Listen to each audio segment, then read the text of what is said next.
Okay, all right, the last thing is AI.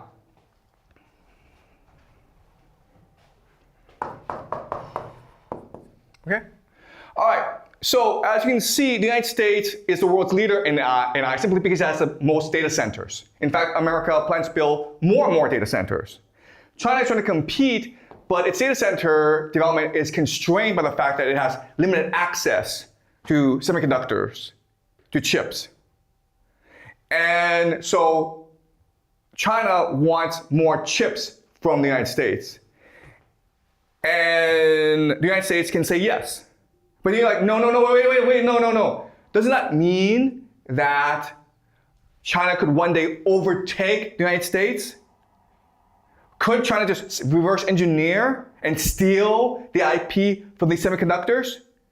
No, that's not how semiconductors work. Semiconductors are so sophisticated that it's an entire global supply chain, okay? These semiconductors are designed in California, then they are sent to Taiwan to be manufactured, then they're sent onto the Philippines to be value added, then sent to China to be added to components, then they're sold to Europe.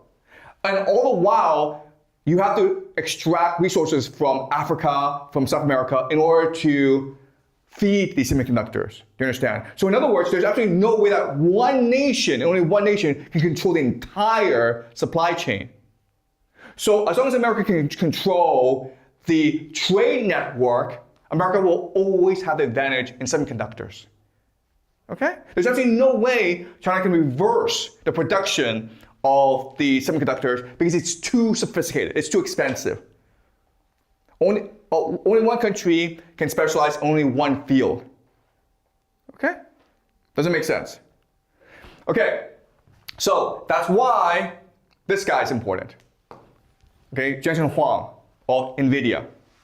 Before, he was not supposed to come to China. Okay, it was announced he was not coming to China. Then, as Trump was flying through Alaska to refuel, he got on board in Alaska. It was a last-minute addition. But not only that, but there were two business people that were with Trump on his plane, Elon Musk and Jiang. Okay? So what happened? So I work in business negotiation. I'll tell you exactly what happened. What happened was that Scott Bessent and He Fang, they were negotiating this grand bargain, just the contours of this grand bargain in South Korea. China wants first and foremost Nvidia chips. Scott Bessent wants first and foremost access to the Chinese financial market. Okay? There was an impasse. So Trump just basically said, I'm not gonna bring this guy. Okay? And then as Trump was gonna come to China, there was a breakthrough. And Trump's like, okay, as a sign of goodwill, I will now bring him. Okay? This is how business negotiations work. This is confusing for people because usually we don't want business people to run politics, to run diplomacy because they are unpredictable, okay? But this is how business negotiations work. All right, so this is just the basic framework for how the US grand bargain will turn out, in my opinion. Okay, so to summarize, what China wants is access to cheap energy of the Western Hemisphere. It wants Nvidia chips to fuel its AI, and it wants access to the US market, okay? Those are three things that China wants. America wants access to Chinese financial markets. Basically, it wants Chinese consumers to buy stable coins in order to finance the US debt. It wants to better control China's AI development. Why?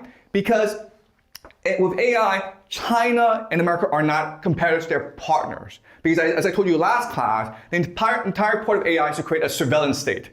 Okay?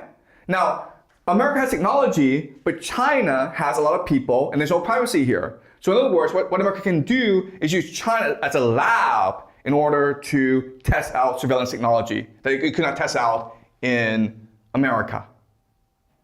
Okay, so America wants access to China's AI market. And the third thing that America wants is Chinese manufacturing.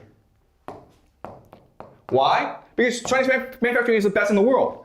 So not only does America want China to continue manufacturing in order to buy US dollars, but also wants to import manufacturing, Chinese manufacturing into America and to Venezuela as well, right? Because Venezuela has all these resources that can be extracted and turned into manufactured goods. The Americans don't want to do it because it's too expensive, it's too hard work, but the Chinese will do this. Okay? So this is what the grand bargain will look like. Any questions? Okay, so these are predictions. This is the way I see the situation, and we'll know in a couple of days if I'm right or wrong. Okay? So we'll talk next week.